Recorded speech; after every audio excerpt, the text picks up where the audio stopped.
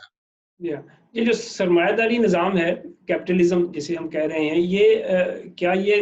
یہ بھی ایک لوٹ کسوٹ کے اوپر ایک کھڑا نظام ہے جس طریقے سے یہ دوسرے ممالک پہ دوسری ریاستوں پہ قوموں پہ حملے کرتے ہیں وہاں سے اکانومی کو لوٹ کے لے جاتے ہیں اور ان کی جو ایک اوور آل ایک ترقی کا راز اس کے اندر سرمایہ داری نظام کے ساتھ ساتھ اس بات پہ بھی اس کا انحصار تھا کہ یہ دوسرے ممالک سے دولت کو لوٹ کے لے کے آئیں اور اپنے وسائل کو زیادہ سے زیادہ بنائیں. جی ہاں بالکل یہ اس زمانے کا جو جس کے اوپر اب آپ نے دیکھا کہ ہمارے ہاں ڈاکٹر تیمور نے جو لمز میں ہسٹری پڑھاتے ہیں ان کی جو تھیسز ہے اور جو کلاس اینڈ راج کی کتاب ہے ان کی وہ بہت امپورٹنٹ ہے. اگر آپ اس کو بخاص سب کانٹیننٹ کے پرسپیکٹو میں دیکھنا چاہتے ہیں اور ششی تھرور نے انڈیا میں اس کے اوپر بہت کام کیا اور یہاں آ کر جو چہرہ تھا وہ ان کو دکھایا کہ کیسے کتنے بلینز آف اگر آج کے حساب سے لگائے جائیں تو کتنا سرمایہ وہاں سے انہوں نے لوٹ کھسوٹ کی، اور اس کی وجہ سے آج یورپ کے اندر جو خوشحالی ہمیں نظر آتی ہے، اور وہ بھی چند ہاتھوں میں، یہاں بھی ظاہر ہے کہ اس طرح کا منصفانہ معاشرہ تو نہیں ہے، مگر اس کی بڑی وجہ میں ایک ان کی اپنی انڈسٹریز کا چلنا بھی دراصل ان آبادیات جہاں پہ ان کا قبضہ تھا وہاں سے ایک بہت لوٹ کھسوٹ کا جو نظام تھا وہ اب تو اتنا ڈاکومنٹڈ ہے کہ شاید اس پر اب کوئی کنٹروورسی نہ رہی ہو کہ ان کے اندر جو ہے اس نے بنیادی جو ہے وہ کردار ادا کیا۔ جی ہاں، یہ جو ہم سمجھتے ہیں کہ پاکستان کے اندر کچھ جس طرح سے یورپ کے اندر ہر چیز بہت زیادہ پرائیویٹائز بھی ہے، لیکن جہاں پہ اس کے اندر ایک پبلک سیکٹر کے ساتھ ایک پرائیویٹ دونوں کا ایک کوآرڈینیشن ہے، لیکن ہمارے ہاں حالانکہ پبلک سیکٹر بہت تھوڑا ہے پاکستان کے اندر، تقریباً 9-10% پبلک سیکٹر ہے، اس کے باوجود بھی مزید پرائیویٹائزیشن کی طرف ایک زور دیا جاتا ہے، سیاسی حکومتیں جو ہیں وہ زیادہ سے زیادہ پرائیویٹائزیشن کی طرف جا رہی ہوتی ہیں۔ کیا یہ پرائیویٹائزیشن خالی اگر ہو تو اس سے ملک کے اندر کوئی ترقی کے امکانات ہو سکتے ہیں؟ یہ آپ نے دیکھا کہ ہمارے ہاں جو ابھی بدترین آپ نے اس کی مثال دیکھی، وہ تو خود ایک چھوٹے اپنے جو شہر کے نظام کو ہی کہ الیکٹرک نہ کیٹر فار کر سکا، جو اگر ہمیں پرائیویٹ ماڈل پاکستان میں کامیاب ہوتا نظر آتا تو ہم بہت اس کے بارے میں یہ کہہ سکتے تھے کہ شاید ریاست کے اندر جو ہے وہ قابلیت نہیں رہی، اس کے ادارے ناکام ہو چکے ہیں کہ وہ لوگوں کو سروسز دے سکیں۔ تو چلیے پھر اس کا حل وہی ہے جو باقی دنیا کی کیپٹلسٹ اکانومی نے کیا کہ آپ حکومتیں کاروبار مت کریں، حکومتیں جو ہیں وہ ان چیزوں میں عمل دخل اپنا چھوڑ دیں، صرف ریگولیٹ کریں اور یہ دے دیں۔ پاکستان کا تو پرائیویٹ سیکٹر بھی اتنا ہی ناکام ثابت ہوا، بلکہ کئی حالات میں تو اس سے بھی برا جس سے پہلے کہ وہ تھا۔ سوائے ہمیں جو دو مثالیں دی جاتی ہیں کامیابی کی کہ ہم نے ٹیلی کمیونیکیشن اور بینکنگ کو جب ڈی ریگولائز کر کے اس کو نجکاری میں لے کر گئے تو وہاں کیا ہوا ہے، وہاں پہ جو جہاں تک 4 ٹیلی کام ہیں، اس سے زیادہ تو ہیں بھی نہیں، اور وہ سارا سرمایہ باہر چلا جاتا ہے کیونکہ اس نام پر کہ ہم فی فار ٹیکنیکل سروسز اور رائلٹیز دے رہے ہیں، اور جو دوسرا بینکنگ ہے اس کے اندر پھر وہی جس کی وجہ سے پاکستان کے اندر بہت بڑا تضاد پیدا ہوا تھا، وہی چند خاندان کے ہاتھوں میں صنعتیں بھی ہیں، انہی کے ہاتھ میں بینک بھی چلے گئے ہیں، اور وہ پھر دوبارہ سے جو منوپلی کا آغاز تھا وہ ہو چکا ہے۔ تو آج جتنے آپ کو بینکوں کے مالکان نظر آتے ہیں پرائیویٹائزیشن کے بعد، یہ وہی سرمایہ دار ہیں یا ان کی اب نئی شکلیں ہیں جن کے ہاتھ میں پاکستان کے ٹی وی چینل بھی ہوتے ہیں، جن کے ہاتھ میں پاکستان کے جو ہے وہ معیشت کے بڑے بڑے ادارے بھی ہوتے ہیں، اور جو ایک دوسرے کو قرضے بھی دے رہے ہوتے ہیں۔ تو پھر دولت چند ہاتھوں میں ارتکاز پذیر ہو رہی ہے، اور اس کا فائدہ ریاستی سطح پر اس طبقے کو تو ہوتا ہے جو اپنے پاور سے معیشت پر بھی قابض رہتا ہے اور طاقت کے ذریعے جو ہے سیاست پر بھی، مگر عوام کی حالت دن بدن آپ دیکھتے ہیں کہ خراب ہوتی چلی جاتی ہے۔ تو بینکنگ انڈسٹریز کے سپر ڈوپر پروفٹ سے دراصل عام آدمی کی زندگی میں کیا تبدیلی واقع ہوئی ہے، اس کا جواب پاکستان کے معیشت دان دینے سے گریزاں رہتے ہیں، اور اس لیے رہتے ہیں کیونکہ انہیں جو ہے اس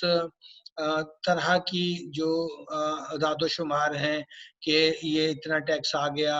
یہ اتنی گروتھ ہو گئی، یہ ہم جو ہے ہم نے یہ اچیو کر لیا نجکاری کے ذریعے، وہ اس سے باہر نہیں نکل پاتے ہیں، مگر یہ نہیں دیکھتے کہ اس سے جو ہے عام آدمی کی زندگی میں کوئی بہتری بھی ہوئی یا نہیں۔ یہ بات صحیح ہے آپ کی۔ یہ بتائیے کہ پاکستان میں ڈفرینٹ ایکسپیریمنٹس ہوئے اکانومی کے حوالے سے، پیپلز پارٹی کے دور کے آج جس کے اندر کچھ نیشنلائزیشن بھی ہوئی، وہ بھی کامیاب نہیں ہوا، پھر ایک پرائیویٹائزیشن کا ایک مسلسل پرائیویٹائزیشن در پرائیویٹائزیشن، اس کی طرف بھی لوگوں نے حکومتوں نے جا کے دیکھا، لیکن دونوں صورتوں میں کوئی بات بن نہیں پا رہی۔ اب کیا سمجھتے ہیں کیا چیز ایسی کی جائے کہ جس سے کہ ایک غریب اور امیر کا گیپ کم ہو، اور جس سے کہ معیشت کو آگے چلایا جا سکے اور معیشت جو ہے وہ عام آدمی تک اپنا فائدہ پہنچائے؟ جی اس کے میں 3 پہلو کروں گا. ایک تو جو حکومتوں کے نظام ہیں ٹیکسز کے، چاہے وہ صوبائی ہیں یا وہ ہمارا جو ہے فیڈرل قومی ڈھانچہ ہے، اس کے اندر ایک بہت بڑا جو ہے وہ ایکسپلائٹیشن کا، استحصال کا پہلو ہے. یعنی کہ وہ امیر آدمیوں پہ تو ٹیکس نہیں لگاتا ہے اور غریب آدمی کی زندگی کو اس نے اجیرن بنا رکھا ہے. یعنی کہ آپ یورپ والا اگر وی اے ٹی ویلیو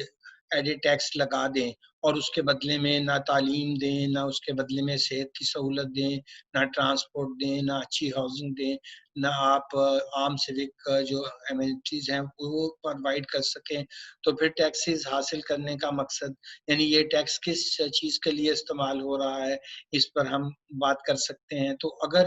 ریاست کے اندر 2 چیزیں بہت اہم ہوتی ہیں کہ محصولات کیسے اکٹھے کیے گئے، کتنے اکٹھے کیے گئے اور کس چیز پر خرچ کیے گئے. اب یہاں محصولات میں تو امیر لوگوں کو آئے دن ایمنیسٹیز ملتی ہیں، ان کو ایگزمپشنز حاصل ہیں. یعنی کہ پچھلے 2 سال کا ہی تجزیہ کر کے دیکھ لیں کہ انہوں نے 3 جو ہے وہ ٹریلین کے قریب تو صرف ٹیکس ایگزمپشن دے دی ہیں، اور جو ٹیکس کلیکٹ کیا ہے وہ صوبوں کو دینے کے بعد 5 ارب ٹریلین ان کے پاس بچا.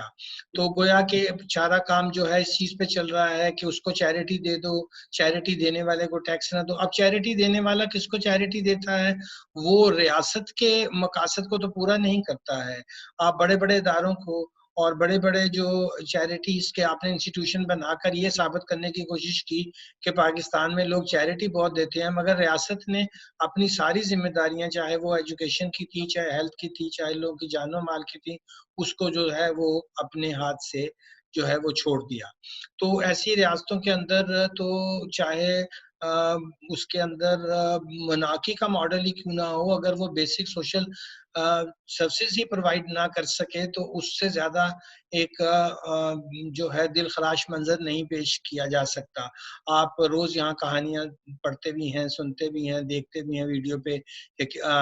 سرکاری اسپتالوں کا کیا حال ہے، سرکاری اسکولوں کا. یعنی کہ ایک عام لوور مڈل کلاس کا آدمی بھی ایک اچھے سرکاری اسکول کی بلڈنگ بہت ٹھیک ٹھاک ہوتی ہے، اس کا لانچ اور ہر چیز اچھا ہے،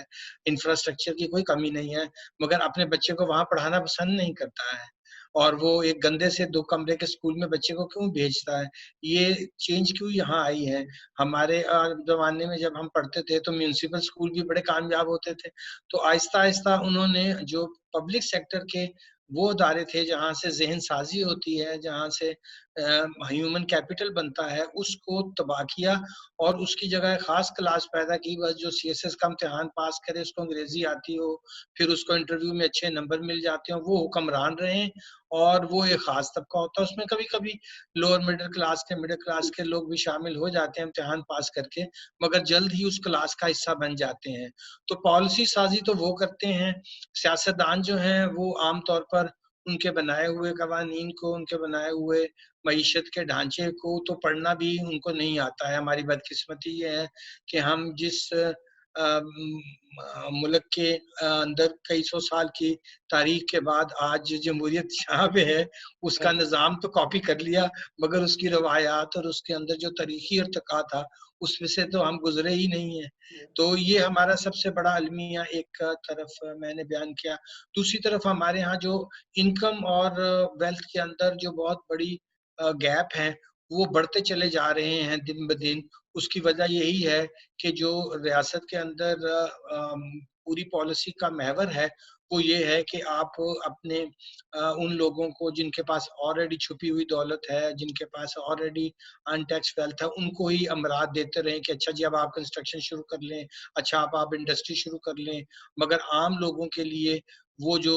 محصولات بھی ہیں وہ ان کا کوئی فائدہ نہیں ہے، اور اس لیے عام لوگوں کی زندگی جو ہے، اور پھر ان کے پاس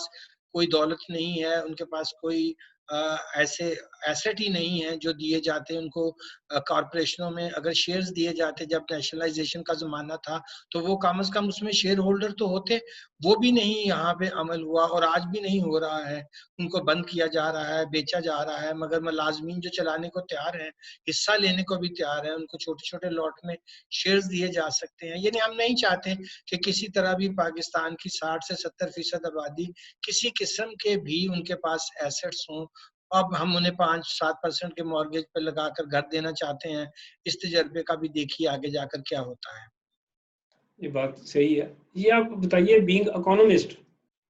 آپ کیا سمجھتے ہیں کہ پاکستان کی معیشت کا نہ اٹھنے کا سبب وہاں پہ لوٹ مار اور بدعنوانی ہے, یا وہاں کی کوئی مس پلاننگ ہے؟ کیا اصل سبب کیا ہے جو ہماری سیاسی حکومتیں اکثر اس کا واویلا کیے جاتی ہیں کہ پاکستان میں کرپشن کے علاوہ اور کوئی شاید بیماری نہیں ہے؟ آپ اس میں بینگ اکانومسٹ کیا کہتے ہیں؟ میرا خیال ہے کہ یہ جو ہے ایک سیاسی کھوکھل جو نعرہ بازی ہوتی ہے, اس کے علاوہ تو اس میں کوئی خاص حقیقت نہیں ہے. کیونکہ یہ واحد آپ کو ملک نظر آئے گا جو خود جا کر باہر جہاں کے لیڈر کہتے ہیں ہم چور ہیں, ہم کرپٹ ہیں, ہم سب کرتے ہیں ہم. اور آپ نے دیکھا ہوگا کہ ہم سایہ ممالک میں ہم سے زیادہ کرپشن بھی رہی, ہم سے زیادہ جو ہے وہ سیاست میں گنڈا گردی بھی رہی, مگر انہوں نے کبھی پبلکلی باہر جا کر نہ کبھی اس کا اعتراف کیا اور نہ ہی اس کو اپنے لیے کوئی نیشنل شیم کا. ہم جو ہے وہ خود ہی اپنے لیے, یعنی یہ آپ کو واحد پاکستان کے اندر چاہے دانشور ہوں, چاہے وہ سیاستدان ہوں, چاہے وہ سیاسی لیڈر ہوں, وہ اس بات کو اتنا زیادہ جو ہے وہ اچھالتے ہیں کہ جیسے شاید پاکستان کا سب سے بڑا مسئلہ یہی ہے. جبکہ اصل مسئلہ جو میں شروع میں عرض کر رہا تھا, ایک ڈھانچے کے جو ہے فرسودہ ہونے کا, ایک انکمپیٹنس کا, اور ایک جو گورننس کے بیسک ایشوز ہوتے ہیں اس میں ڈیلیوری نہ اگر ہو, آپ اچھے سے اچھا نظام بھی لے آئیں اور اگر وہ ڈیلیور نہ کر پائے, ان چیزوں کی طرف جو ہے تو اس کو چھپانے کے لیے اور پھر اس چیز کے اوپر پردہ ڈالنے کے لیے انہوں نے کرپشن کے ایک نعرے کو جو ہے وہ عام کر دیا ہے, تاکہ یہ ثابت کیا جائے کہ دراصل یہاں سارا دن لوگ لوٹ ماری کرتے رہتے ہیں. تو یہ ایک ایسے لگتا ہے جیسے کہ ہم پرانی کہانیوں میں بنارسی ٹھگا وہاں جاتے تھے آپ کو لوٹے, ایسی کوئی بات پاکستانی معاشرے میں بظاہر نظر نہیں آتی. لیکن وہ اس کا پروپیگنڈا اور پرسیپشن ہم نے خود اتنا کریٹ کر دیا ہے کہ وہ جو ہائیسٹ لیول پر بھی اگر آپ جا کر آپ کا وزیر اعظم جو ہے وہ کسی چین میں تقریر کریں اور کرپشن سے آغاز کریں اور پھر کہیں کہ آپ آئیں ہمارے ملک میں انویسٹمنٹ کریں, تو ایک بڑا عجیب سا تضاد آپ کو یہاں پایا جاتا ہے. ٹیکس یہاں اتنے زیادہ لوگ دیتے ہیں کہ شاید یورپ میں بھی نہ دیتے ہوں, اور ہم کہتے ہیں کہ ہم ٹیکس چور ہیں. یعنی پاکستان میں ہر موبائل یوزر جو ہے وہ 12.5% ایڈوانس انکم ٹیکس دیتا ہے, اور ہم بجائے اس کے اوپر فخر کرنے کے, کیونکہ ان کی تعداد 166 ملین اس وقت موبائل یوزرز ہیں. اگر 3-4 سمز بھی لگا لیں ایک فیملی میں تو کوئی پھر بھی 95 ملین کے قریب لوگ اتنے عزت دار ہیں کہ وہ حکومت سے ابھی ان کی آمدنی چاہے قابل ٹیکس ہے یا نہیں ہے, وہ 12.5% ہر ایکوز کے ساتھ, میں سیل ٹیکس کی بات نہیں کر رہا یا ویلیو ایڈڈ ٹیکس کی بات نہیں, انکم ٹیکس جو اس کا وہ واپس لے سکتے ہیں, کیونکہ اگر اس کی انکم نہیں ہے 4 لاکھ سے کم ہے تو وہ اس کو ریفنڈ ملنا چاہیے. ریاست اس کا ریفنڈ بھی نہیں دیتی اور اس کو ٹیکس چور بھی کہتی ہے. یعنی یہ اس ریاست کا رویہ, اور یہ سارا دن آپ نے دیکھا ہوگا ٹی وی چینلز پر بڑے بڑے جو ہمارے اینکرز ہیں اور یہ وہ ہیں, وہ بھی اسی چیز کو بائی کرتے ہوئے کہتے ہیں کہ پاکستانی تو ٹیکس چور ہیں. باہر کے جو لینڈرز ہیں, ڈونرز ہیں, وہ بھی یہی ایجنڈا پیش کرتے ہیں جو کہ بالکل جھوٹ پہ مبنی ہے. اور یہ وہ ریاست ہے جس کے اندر عوام کی ریزیلینس, ان کی ہارڈ ورک, ان کا ٹیکس دینا جو ہے وہ قابل تحسین ہے. یہاں کا محنت کا طبقہ جو ہے وہ اتنے برے حالات میں ہونے کے باوجود, ٹیررزم کے بدترین دور سے گزرنے کے بعد سروائیو کیا ہے. یہاں کا جو کسان ہے اس نے بدترین حالات کے اندر یہاں فوڈ سیکیورٹی کو کبھی کمپرومائز نہیں ہونے دیا. اگر کسی نے چوری کی ہے تو وہ چینی کے مالکان نے کی ہوگی، مگر گنا پیدا کرنے والے نے کبھی یہ نہیں کہا کہ میں گنا پیدا نہیں کروں گا، بلکہ ایکسیس لا کر آپ نے دیکھا ضائع ہوا. تو ایک جگہ ہمیں یہاں کے محنت کش طبقات کو سلام کرنا چاہیے، یہاں کے عام عوام کو جو ہے وہ ٹریبیوٹ دینا چاہیے. الٹا یہ وہ ریاست ہے جو ان کو کنڈیم کرتی ہے، جو کہ ایک بدترین میرے خیال میں کسی ریاست کے اندر کرتے ہیں. تو پھر ظاہر ہے کہ آپ کی اپنی نظر میں جب توقیر نہیں رہتی تو باہر کی نظر میں کیا ہوگی. یہ بات صحیح. یہ بتائیے کہ یہ جو عام طور پہ خیال ہے کہ جو یورپ کے اندر ایک ماڈل موجود ہے سارے یورپ میں مختلف، یہاں پہ پرائیویٹ سیکٹر جو ہے وہ بڑا اسٹرانگ ہے، اس کے باوجود یہاں پہ اسٹیٹ جو ہے وہ بڑی مضبوط ہے.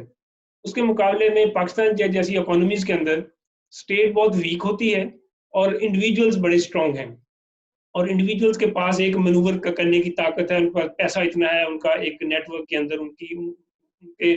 پنجے گڑے ہوئے ہیں، تو وہ پوری اسٹیٹ کو بھی ہلا لیتے ہیں. تو اس کو الٹ بنانے کے لیے کہ جس سے اسٹیٹ اسٹرانگ ہو جائے، پبلک سیکٹر جو ہے وہ زیادہ اسٹرانگ ہو، اس کے لیے کیا کرنا چاہیے؟ کیا نیشنلائزیشن کرنی چاہیے؟ قومی ملکیت میں چیزوں کو لینا چاہیے؟ ایک لیول پہ کرنا چاہیے؟ کیا اس میں ہو سکتا ہے؟ پاکستان کے لیے 3 چیزوں کا کرنا تو بہت ضروری ہے. پہلے تو جو آپ نے سوال اٹھایا کہ جو طبقات جو اب منی پاور کے ذریعے سیاست کے اوپر قابض ہیں اور ریاستی ڈھانچے کے اوپر جو ہے ان کا قبضہ ہے، اس کو ڈسمینٹل کیسے کیا جائے. اب ایک جمہوری نظام کے اندر اس کو ڈسمینٹل کرنے کے لیے جب تک پولیٹیکل پارٹیز جو ہیں وہ ان لوگوں کو سیٹیں نہیں دیں گی، ان لوگوں کو امیدوار نہیں بنائیں گی جن کا تعلق ان طبقات سے نہیں ہے، تو پھر تو کبھی بھی بہتری نہیں آئے گی. اب وہ آپ کوئی بھی پولیٹیکل پارٹی لے لیں، وہ الیکٹیبلز کی جو پاکستان میں بات ہے، جب تک وہ رہیں گے تو وہ تو نظام کے اندر نہ کوئی قانون بدلنے دیں گے، نہ ہی وہ معاشرت کے اندر کوئی بہتری آنے دیں گے. تو سب سے بڑا سوال معیشت سے زیادہ پھر اس سیاست کے ڈھانچے کا ہے جس کے اندر خود سیاسی جماعتوں کی اصلاح جو ہے وہ سب سے بڑا مسئلہ ہے. اب اس کو اگر یورپ ہوتا تو وہ یوں کنٹرول کیا تھا، اور انہوں نے کیا بھی ایسے کہ ایک زمانہ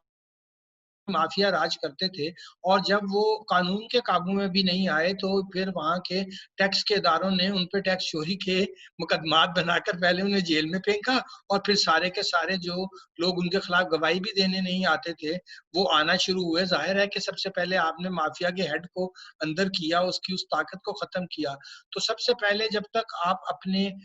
جو آپ کا ٹیکس کا نظام ہے اس کو ایسا نہیں بنائیں گے جیسے کہ جس کے اندر جو ہے وہ بغیر کسی خوف کے اور فیور کے اور کسی کو فائدہ دیے بغیر جو ایک مناسب اور معقول ٹیکسز ہم لگائیں، اور جس کا زیادہ تر بوجھ ان لوگوں پر ہی پڑے. جیسے یہاں کے فیوڈلز، پورا آپ کا ایگریکلچر سیکٹر جس کا 22-20% شیئر ہے جی ڈی پی میں، وہ 0.1% ٹیکس بھی نہیں دیتا، اور آپ کا مینوفیکچر سیکٹر جو 68% کے قریب جس کی کنٹریبیوشن ہے وہ جو ہے اس کا، اور جو سروس سیکٹر کا ٹیکس آپ دیکھیں تو وہ حیران کن طور پر، اس لیے آپ کی معیشت جو ہے وہ پھر امپورٹ بیس ہو جاتی ہے. ظاہر ہے کہ آپ کے مقامی صنعت تو مقابلہ ہی نہیں کر پائے گی باہر کی چیزوں کا. تو منڈی کو کھولنے کا جو I M F, world bank ہمیشہ یہاں ایسے ٹیکسز لگا کر جس سے انہوں نے اپنی منڈیوں تک کی رسائی رکھی اور ہماری لوکل صنعتوں کو تباہ کیا. اور اسی طرح کے کچھ معاہدات ہم نے چائنا کے ساتھ بھی کیے جس نے ہماری کاٹیج انڈسٹری کو تباہ کر دیا اور لوگوں کو بے روزگار کر دیا. تو ٹیرفز کا ایک مطلب یہ بھی ہوتا ہے کہ آپ کو ریونیو سے زیادہ اپنی لوکل انڈسٹری کو کیسے پروٹیکٹ کرنا ہے، باہر کی ڈمپنگ نہیں ہونے دینی، اپنے جو محنت کش طبقات ہیں، اپنا جو انویسٹر ہے اس کو کیسے پروٹیکٹ کرنا ہے. کیا تو ہم اس کے جب لیے یہ کیا ہم اس کے لیے ڈیفنس کے اوپر اخراجات کو بھی کم کرنے کی ضرورت ہے؟ جی ضروری جہاں پہ نان کمبیٹیو ان کے اکثر اخراجات ہیں اور جو بلا وجہ ہیں اس کو بھی اب آپ دیکھیے کہ اس وقت پاکستان میں سب سے بڑا مسئلہ یہ ہے کہ اس سے 3 گنا ہم سود کی مد میں دے رہے ہیں ڈیفنس سے بھی. تو پاکستان کا تو اب ڈیفنس بھی جو ہے وہ بھی قرضے کے اوپر چل رہا ہے. تو یہی آپ نے دیکھا ہوگا کہ پچھلے دنوں میں پھر یہ 18th امینڈمنٹ کی وجہ سے یہ اس کو مورد الزام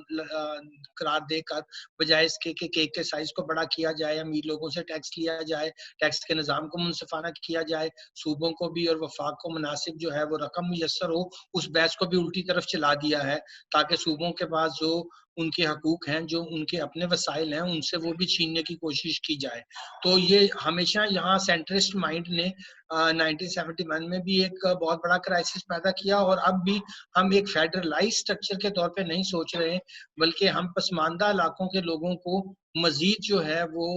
پیچھے لے جانا چاہتے ہیں, اور اس طرح سے جو ہے وہ خرابیوں میں مزید اضافہ بھی معیشت میں بھی ہوگا. یعنی کہ اگر آج ہم 35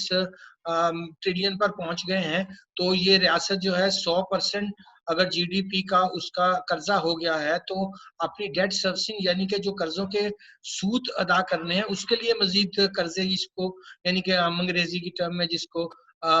ڈیٹ ٹریپ کہتے ہیں, اس میں پاکستان اتنی بری طرح پھنس چکا ہے کہ اگر اس ڈیٹ ٹریپ سے وہ جلدی نہیں نکلتا تو ایک وائبل اکنامک ریاست ہی آپ نہیں رہتے. سیاسی معاملات تو پھر جو ہیں وہ اور بھی ودر ہوئے ہوں گے.